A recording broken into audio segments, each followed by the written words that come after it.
Salut tout le monde, j'espère que vous allez bien. Aujourd'hui, on se retrouve pour une nouvelle vidéo. Je voulais parler de cette affreuse situation qui est arrivée récemment. Je suis sûre que vous savez de quoi je parle parce que ça fait quelques jours, il y a une vidéo qui circule sur les réseaux sociaux où on voit des policiers québécois menotter un travailleur de la santé noir parce qu'ils roulaient dans une belle voiture et eux, stéréotype, vous savez, ils se sont dit que la voiture de luxe dans laquelle ils roulaient n'était pas à lui et il aurait probablement volé. Donc, sans faire des enquêtes, sans faire de vérification, ils ont menotté le pauvre monsieur sans même pour autant avoir des clés des menottes. Donc, il fallait qu'on en parle. Il faut qu'on en parle. Pourquoi? Parce que c'est des situations qu'on évoque moins, nous, les créateurs de contenu immigrants qui sommes au Canada, sous les réseaux sociaux. Mais je pense que c'est assez, il faut en parler parce que c'est des choses qu'on ne devrait plus voir en 2022, en fin 2022, bientôt 2023. Qu'est-ce que les gens n'ont pas compris? Qu'est-ce que les gens attendent pour comprendre que ça n'a pas de sens, que c'est stupide, que ça n'a pas lieu d'être en fait le racisme? Oui, moi je pense que c'est le racisme. Prenez-le je sais pas, qualifiez-le de la façon dont vous voulez. Moi, je pense que c'est le racisme. Pourquoi?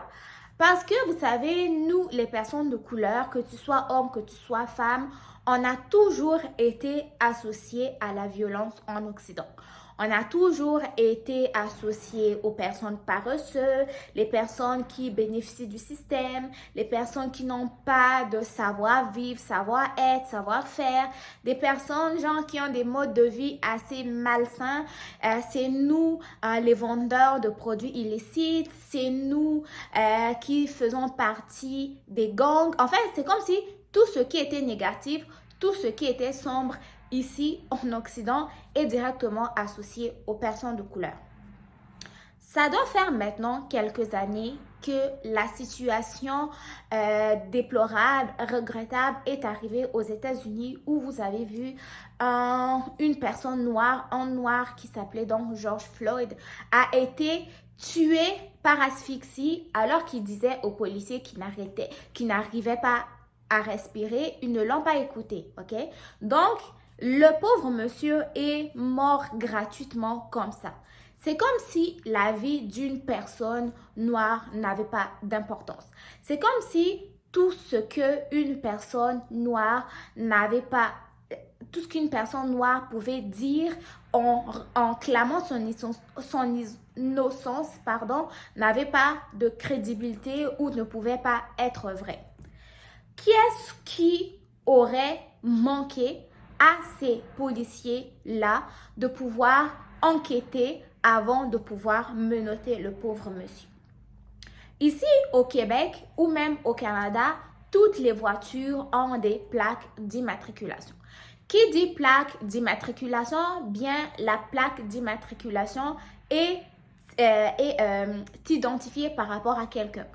Genre, moi, si un jour je décide d'avoir enfin mon permis, je m'achète une voiture, c'est moi qui vais être identifié à ma voiture. La plaque d'immatriculation, là, c'est moi qui vais l'acheter. Qu'est-ce qui aurait manqué aux policiers? Arrêter le monsieur, dire bonjour, nous avons des vérifications de routine. Et même là, en fait, c'est quoi la raison? Parce que si je me rappelle très bien, il y a quelques jours, le ministre venait de signer je ne sais pas quoi pour éviter à ce que les personnes noires soient interceptées d'office, rien qu'à leur couleur, son motif valable. Mais là, à peine qu'on vient de l'énoncer, la chose déplorable continue, quoi. Donc, en fait, c'est quoi? Nous, on ne peut pas rouler dans une voiture de luxe. Si un noir roule dans une voiture de luxe, il a volé. C'est quoi? On doit rouler quoi? Dans des vieux Toyota de 1889? Dans, je sais pas, des voitures qu'on achète, je sais pas où, qui n'ont pas d'allure. Donc, on ne peut pas se permettre de bénéficier, je sais pas, de l'argent qu'on gagne On ne peut pas avoir un mode de vie luxueux sans qu'on soit associé au vol, au trafic. Pourquoi? Pourquoi quand c'est une personne qui n'est pas noire, quand c'est en blanc, c'est pas d'office? Mais quand c'est en noir, on va l'arrêter.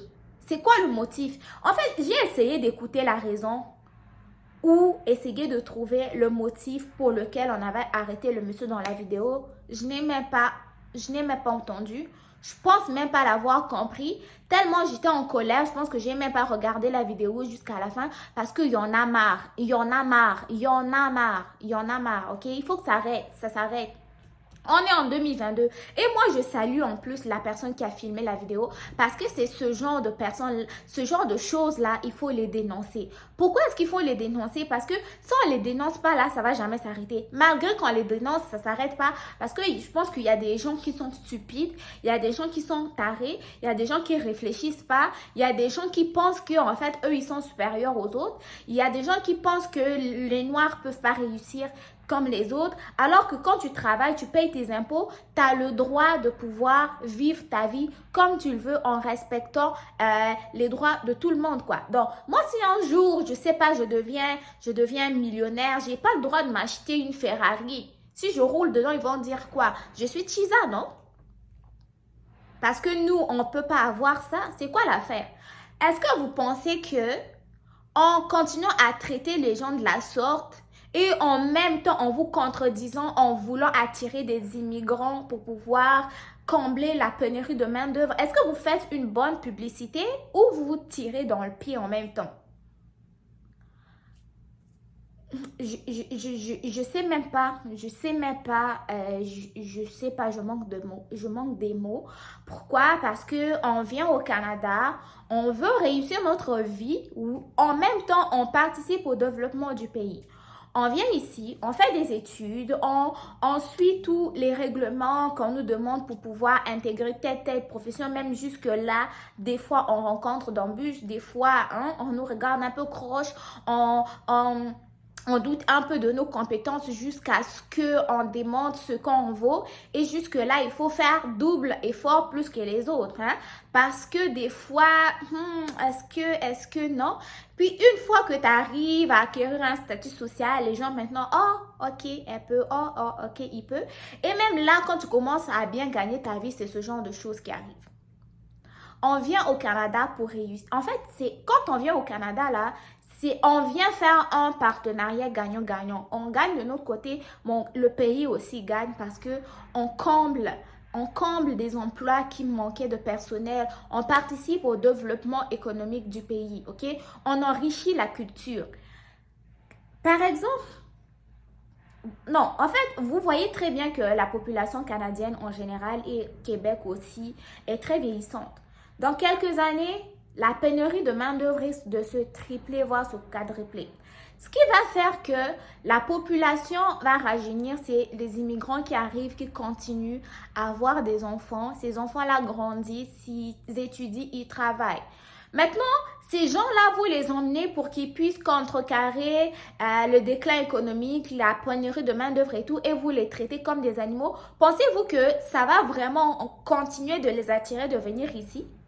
Même moi qui suis ici depuis quelques années là, des fois, tu sais, hein, t'as beau être là, disons 20 ans, toi te sentir inclus, mais il y a des gens qui vont toujours dire que t'es pas d'ici, t'es une importée, tu viens d'ailleurs, tu viens de où, qu'est-ce que tu... En tout cas, on n'ira pas trop dans ce débat, mais je voulais simplement résumer la situation en disant que quand vous invitez des immigrants à venir au Canada, au Québec, apprenez comment les accueillir. Ouvrez votre état d'esprit, ok? Parce que c'est des personnes comme vous. On a le même nez, on a le même type, même si on n'a pas les mêmes traits, oui. Mais on est fait de la même manière. Nous sommes tous des humains. Nous respirons. Nous avons tous un cœur, ok? Donc, on vaut tous la même chose, personne n'est supérieur à l'autre, personne n'est inférieur à l'autre. C'est pas la couleur de la peau de quelqu'un qui te faire sentir supérieur à lui, ok?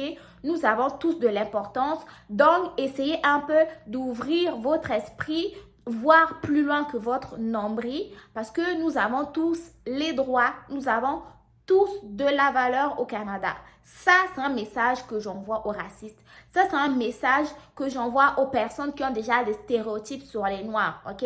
Ça, c'est un message que j'envoie aux personnes qui ont un cerveau qui n'est pas encore développé depuis 1845, ok? Donc, ouvrez votre esprit, éduquez-vous. Sachez que les Noirs aussi peuvent réussir, les Noirs aussi peuvent être riches, peuvent être millionnaires à la sueur de leur front. Nous sommes pas des gangs, ok? Nous ne sommes pas des chefs de gang, nous ne sommes pas des chefs de vendeurs de matériel ou de substances illicites ici. Nous sommes des personnes responsables. En plus, de surcroît, le monsieur est un travailleur de la santé. Le monsieur est un travailleur de la santé. Il a dit maintes fois. Pourquoi est-ce qu'il serait un travailleur de la santé, il va aller voler? Il a dit vérifiez avant de menotter quelqu'un. Ok? Le pauvre monsieur, il souffre. Vous n'avez même pas les clés, mais pour se précipiter, pour menotter quelqu'un là, vous êtes champion. Donc, réfléchissez-y. Dites-vous que, en fait, imaginez-vous à sa place.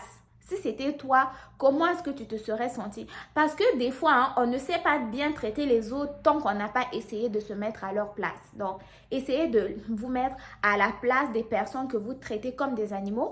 Essayez de vous mettre à la place des personnes que vous traitez comme des voleurs. Si c'était vous, que ressentirez-vous? Donc, c'est ce que j'avais à faire. En tout cas, j'espère que le message est passé. Ciao, bye.